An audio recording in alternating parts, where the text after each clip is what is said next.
नमस्कार दर्शकों, आप देख रहे हैं हमारा कार्यक्रम स्वास्थ्य चर्चा। दर्शकों, मानसून की शुरुआत हो चुकी है और आज हम इस कार्यक्रम में बात करेंगे मानसून के मौसम में नवजात शिशुओं की देखभाल।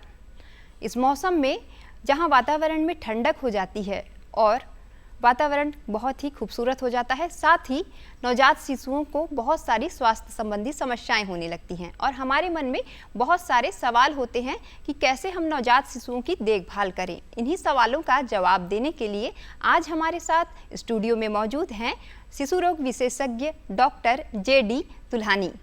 नमस्कार सर। नमस्ते। आपका हमारे स्टूडियो में बहुत बहुत स्वागत है। धन्यवाद। जैसा कि सर मानसून की शुरुआत हो चुकी है और इस मौसम में काफ़ी ठंडक रहती है, तो इस मौसम में नवजात शिशुओं को किस तरह की विशेष देखभाल करने की ज़रूरत होती है और किस तरह से उन्हें बीमारियों का खतरा बढ़ जाता है? देखिए, मानसून में जो सबसे पहले परिवर्तन होता है, इसका तापमान जो है समय समय पर बदलता रहता है। कभी आपको गर्मी महसूस होगी, कभी आपको ठंड महसूस होगी। तो ये तापमान का परिवर्तन और इसके साथ वायुमंडल में आर्द्रता, ये दोनों चीज़ें बच्चों के स्वास्थ्य को बहुत ज़्यादा प्रभावित करती हैं। और सबसे कॉमन कहना चाहिए जो कंप्लेंट्स लेके पेरेंट्स आते हैं हम लोग के पास, वो ये एक साहब सर्दी हो गई है, बच्चे को सर्दी हो गई है, खांसी हो गई है, सांस नहीं ले पा रहा है, नाक बंद हो गई है। ये सबसे ज़्यादा प्रॉब्लम यही होते हैं।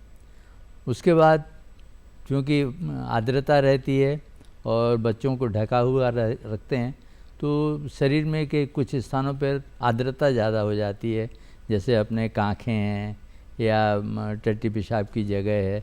तो ये आर्द्रता क्या करती है कि फंगल इन्फेक्शन और बैक्टीरियल इन्फेक्शन को न्योता देती है और ये संक्रमण ज़्यादा हो जाते हैं। जी, जैसे इन संक्रमणों से कैसे नवजात शिशुओं को बचाया जा सके, क्या हम देखभाल करें ऐसी खास?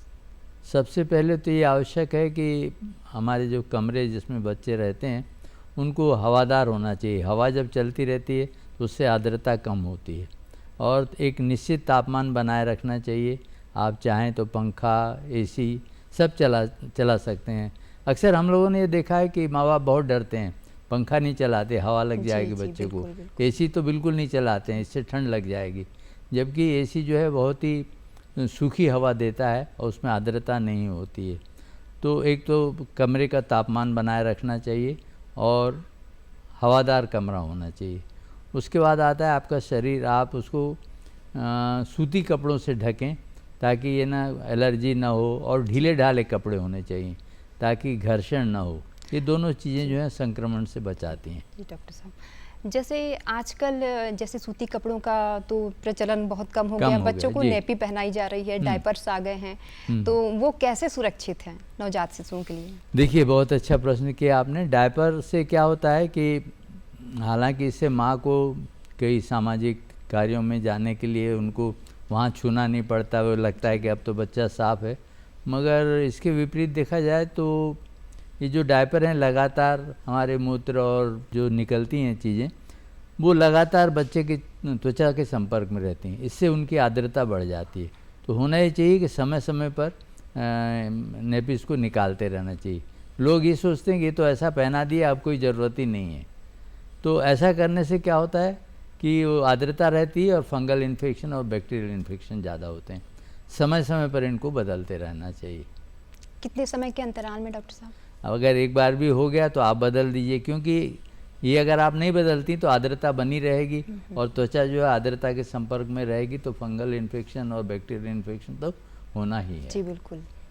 तो डॉक्टर साहब, जैसे कि मानसून का मौसम है, तो क्या हम इस मौसम में शिशुओं का टीकाकरण करा सकते हैं और टीकाकरण कितना सुरक्षित है? बिल्कुल, टीकाकरण आवश्यक है। अगर नवजात शिशु सामान्य वजन से पैदा होता है तो आप टीकाकरण करा सकते हैं। अगर नवजात शिशु समय से पहले हो गया है, जैसे 37 सप्ताह से पहले हो गया है, या उसका वज़न बहुत कम है, तो 1800 ग्राम का वज़न होते तक हम इंतज़ार करते हैं। और 35 सप्ताह से अगर ऊपर हो गया हो तो भी हम वैक्सीनेशन करवा सकते हैं। अन्यथा सामान्य बच्चे के लिए वैक्सीनेशन ज़रूरी है, इसमें कोई शंका रहनी ही नहीं चाहिए। तो हम बारिश के मौसम में टीकाकरण करा सकते हैं। जी जी बिल्कुल सही कहा आपने। और जैसे कि बारिश का मौसम है, तो क्या नवजात शिशुओं को रोजाना नहलाया जा सकता है? बिल्कुल नहलाया जा सकता है। यह इस पर निर्भर करता है कि वातावरण में ठंडक कितनी है, गर्मी कितनी है, जी जी। और इसके नहाने के समय को थोड़ा छोटा बनाया जाए ताकि जल्दी से हम उसको नहला सकें। और नहलाने के बाद बच्चे को सूखे कपड़े से पोंछना चाहिए ताकि उसकी त्वचा जो है सूखी रहे, और फिर पाउडर लगा सकते हैं और ढीले ढाले कपड़े सूती पहना सकते हैं।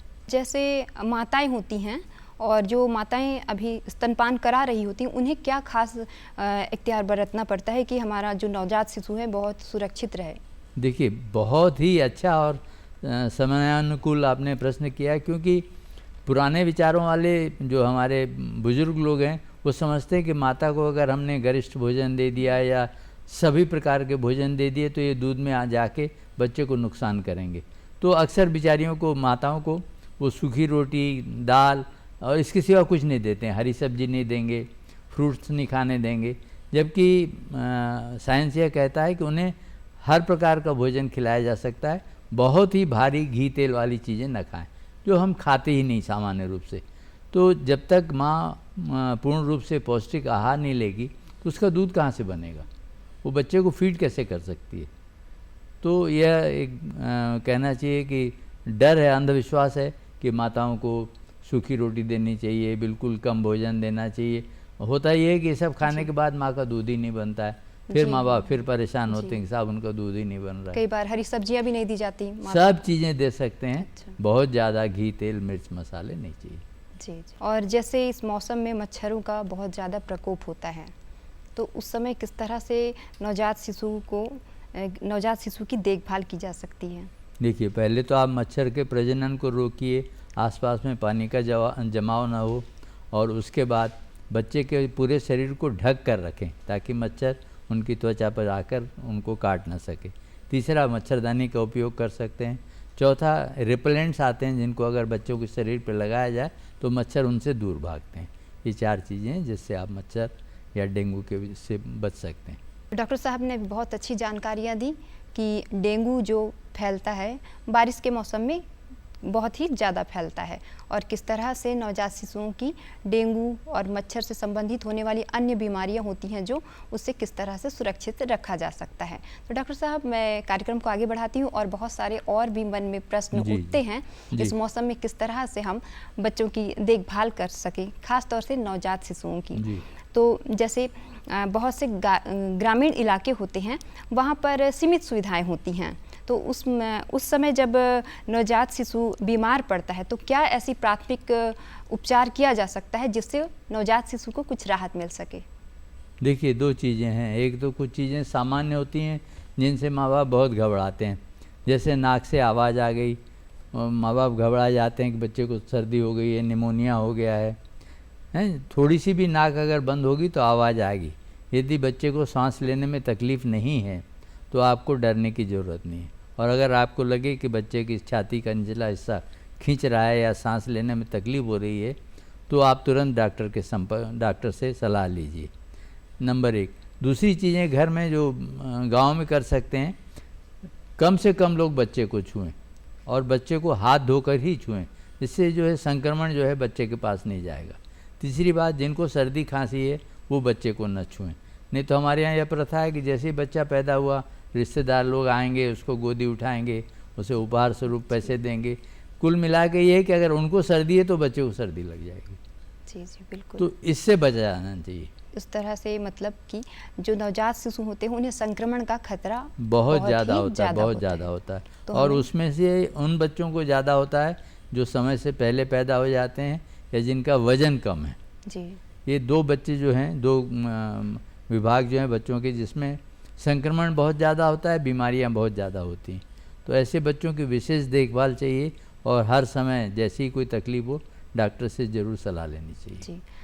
जैसे बच्चे समय से पहले पैदा हो जाते हैं सर, तो मेरे मन में एक और सवाल आ रहा था कि जैसे हम नॉर्मल बच्चे होते हैं तो उनको अंतराल में नहलाया जा सकता है, लेकिन जो समय से बच्चे पहले पैदा हो जाते हैं तो उनका जन्म पहले हो जाता है, तो उनके लिए किस तरह से हम इस मौसम में देखभाल किस तरह से खास तरीके से कर सकते हैं? जी जी, देखिए, सबसे पहला ज़रूरी है कि उसका तापमान बनाए रखना। जितने भी बच्चे समय से पहले पैदा होते हैं या वज़न कम होता है, ये अपने शरीर का तापमान स्थिर नहीं रख पाते, तो इसलिए एक तरीका निकाला गया है जिसे कंगारू मदर केयर कहते हैं, जिसमें माँ अपने शरीर से बिना कपड़े के बच्चों को अपनी छाती से या शरीर से लगाए रहती है। इससे क्या होता है कि माँ की जो गर्मी है वो बच्चे को मिलती है और उसका तापमान बना रहता है। बिल्कुल सरल, हर जगह इसका उपयोग किया जा सकता है। और बाकी समय बच्चे को ढक कर रखें, उसका तापमान बनाए रखें, तो आपको कम तकलीफ होगी। डॉक्टर साहब, जैसे कि बच्चों का खान पान होता है, नवजात शिशुओं को तो वैसे स्तनपान ज़्यादा कराया जाता है, और जो बाज़ार से मिलने वाले होते हैं बेबी फूड्स वगैरह, तो वो किस तरह सुरक्षित होते हैं?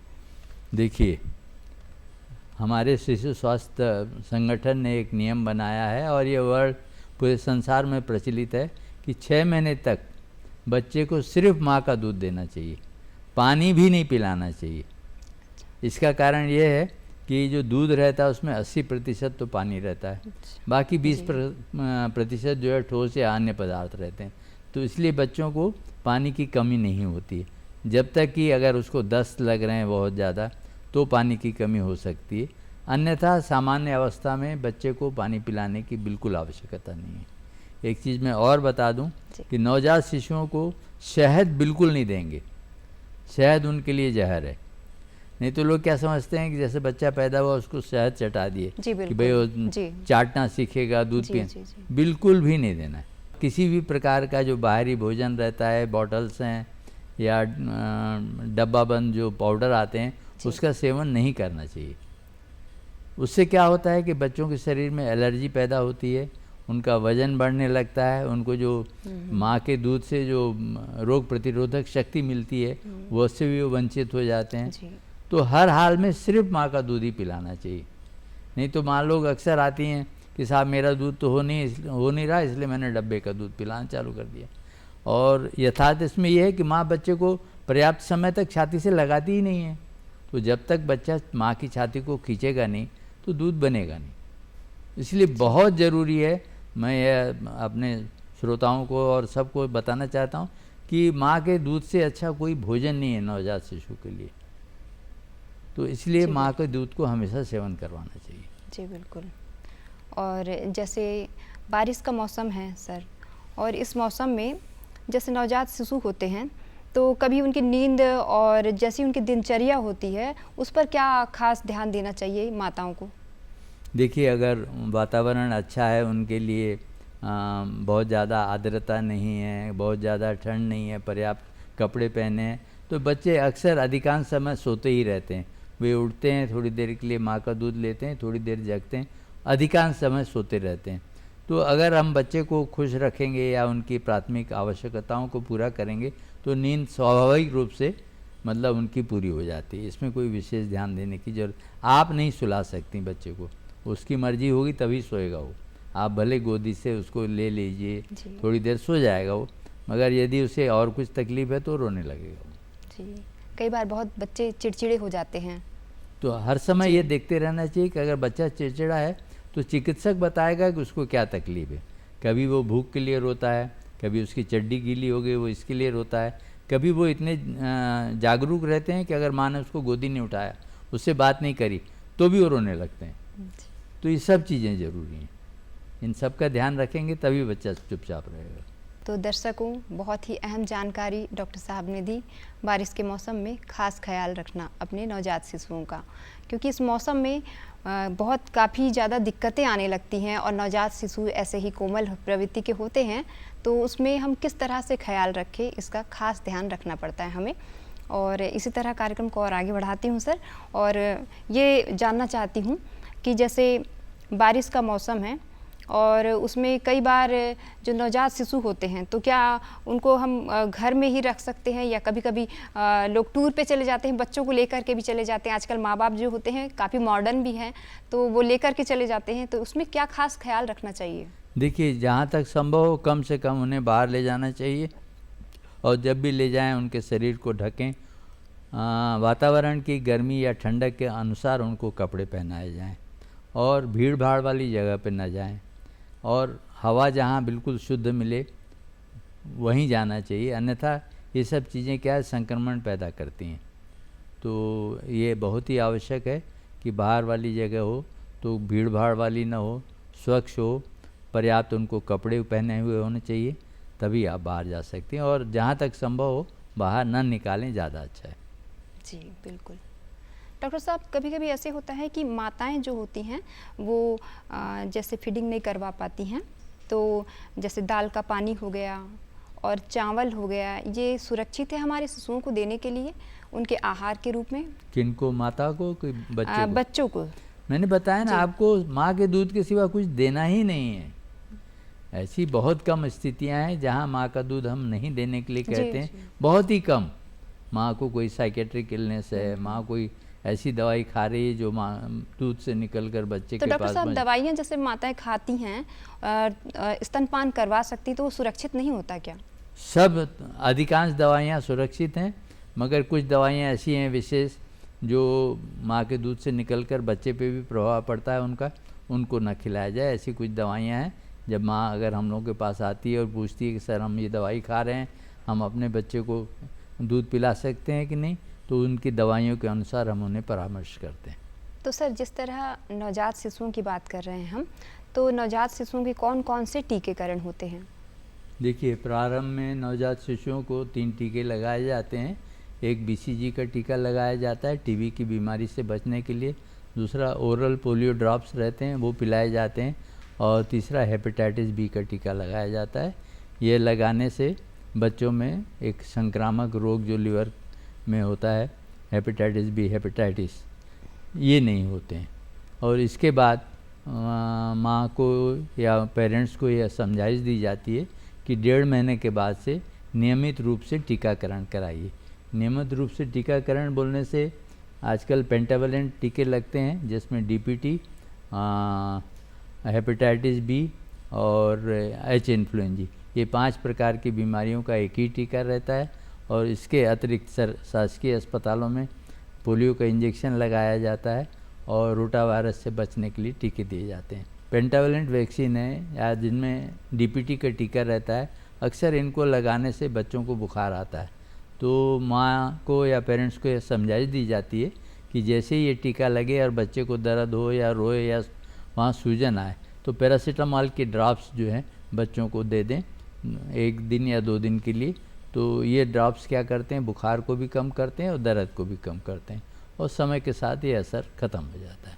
डॉक्टर साहब, कभी कभी माताएं ऐसी होती हैं कि जैसे बच्चे का टीकाकरण हुआ तो सूजन आ गई, वहाँ बुखार हो गया, तो सिकाई कर देती हैं, तो ये कितना सुरक्षित होता है? सिकाई पहले तो मतलब पहले के समय में गर्म सिकाई करते थे, आजकल बर्फ़ से या ठंडी चीज़ से अगर लगाया जाए उस पर तो बहुत आराम मिलता है। जैसे नवजात शिशु हैं, बुखार आ गया अगर बच्चे को, तो ठंडी पट्टी भी रख देती हैं कई बार माताएं। नहीं, रखा जा सकता है। जी। तापमान अच्छा। को कम करने के लिए ठंडी पट्टी बहुत अच्छा इलाज है।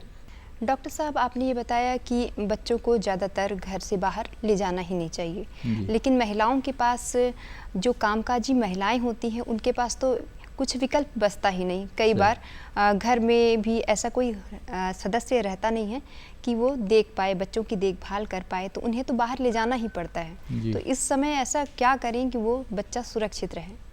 अब जैसे ले जाना बाहर आवश्यक है, तो पहले तो ये कि इसमें एक फ़ायदा ये कि बच्चे को लगातार माँ का दूध मिलता रहेगा। संक्रमण से या वातावरण से बचने के लिए उन्हें पर्याप्त कपड़े पहनाए जाएं। जहाँ भी बच्चे को कार्य करते समय रखें वह स्वच्छ हो, और आसपास का वातावरण जो है वह भी अगर दूषित न हो तो यह बच्चे के लिए बहुत अच्छा रहता है। यह कई विदेशों में तो ये रहता है कि ऐसे बच्चों को देखने के लिए अलग से जगह बनी रहती है या देखभाल के लिए कर्मचारी भी उपस्थित रहते हैं, मगर अगर इन चीज़ों की उपस्थिति नहीं है तो भी माँ अपने बच्चे को अपने साथ रख सकती है, पास में रख सकती है। खुला वातावरण चाहिए, साफ़ सुथरा हो, स्वच्छता हो और पर्याप्त कपड़े पहनाए जाएं, तो इससे इस समस्या का हल निकाला जा सकता है। डॉक्टर साहब, हम बस्तर के बारे में अगर बात करें तो यहाँ की जो महिलाएं होती हैं वो अशिक्षित भी हैं और उन्हें काम भी करना होता है, और जैसे हाइजीन मेंटेन करने की बात होती है तो वो कई बार नहीं कर पाती। इस पर आपके क्या विचार हैं? क्या जानकारी हमारे दर्शकों को आप देना चाहेंगे? मैं तो कहता हूँ कि बस्तर की माँ जो है अपने बच्चों की बेहतर देखभाल करती है, क्योंकि जिस कंगारू केयर के लिए मैंने आपको बताया, वो बच्चे आप देखेंगे माताएं अपने बच्चे को बिल्कुल अपनी छाती से लगाए रखती हैं, और कपड़े से उसको लपेट के रखती हैं। तो जो कंगारू केयर है वो तो उनको वहीं मिल जाती है। पढ़े लिखे महिलाओं की तुलना में बस्तर की महिलाएं मैंने देखा कहीं नहीं हिचकती, वो जहाँ उनको टाइम मिला, जहाँ बच्चे ने रोया तुरंत उसको अपनी छाती से लगा लेती हैं। इस प्रकार उनकी जो पूरी मूलभूत आवश्यकताएं हैं वो तो माँ अपने आप ही पूरा कर देती है। तो इसमें विशेष देख रेख की बिल्कुल ज़रूरत नहीं पड़ती। यहाँ की कोई परंपरा रही होगी इतनी अच्छी है कि मैं तो देख के मतलब बहुत खुश हो जाता हूँ कि माँ कैसे अपने बच्चे को लगातार अपने से लगाए हुए है। तो उसका तापमान भी सुरक्षित रहता है, बच्चा और माँ हमेशा साथ रहते हैं, बातें कर सकते हैं। तो इससे क्या होता है कि बच्चे का मानसिक विकास होता है। तो डॉक्टर साहब, हमारे दर्शकों को आप क्या संदेश देना चाहेंगे ताकि उनके नवजात शिशु सुरक्षित रह सकें? देखिए, नवजात शिशु जो रहते हैं बहुत ही नाजुक होते हैं और इनको संक्रमण बहुत जल्दी लगता है। तो ये बहुत आवश्यकता है कि इनको स्वच्छ रखा जाए, इनको ऐसे हवादार कमरे में रखा जाए माँ और बच्चे को, जहाँ पर्याप्त वायु का आवागमन हो सके, और हमेशा एक स्थिर तापमान पे निश्चित रहे। और जो कि माँ और बच्चे साथ साथ रहते हैं तो बच्चे को जब भी भूख लगती है माँ दूध पिला देती है। बच्चे ने अगर यूरिन और लेट्रिन पास करी तो तुरंत उसकी सफाई हो जाती है। और इससे अतिरिक्त क्या होता है कि माँ और बच्चे में एक बॉन्ड डेवलप होता है, एक आपस में प्रेम डेवलप होता है, बच्चा माँ को पहचानने लगता है और उसका मानसिक विकास होता है। ये बहुत ही आवश्यकता है। और दूसरी चीज़ ये है कि ज़्यादा लोग बच्चे के पास न जाएं, संक्रामक लोग बच्चे के पास न जाएं। बच्चे को छूना है तो सिर्फ हाथ धोने के बाद ही बच्चे को छुएं। अगर हम इन सब सावधानियों की मतलब पालन करते हैं तो बच्चा कोई कारण नहीं कि बीमार हो पाए। डॉक्टर साहब, आज आपने बहुत ही अच्छी जानकारी दी कि बारिश के मौसम में कैसे नवजात शिशुओं को संक्रमण से बचाया जा सके। निश्चित तौर पर हमारे दर्शकों को इससे लाभ मिलेगा। डॉक्टर साहब, आपका बहुत बहुत धन्यवाद।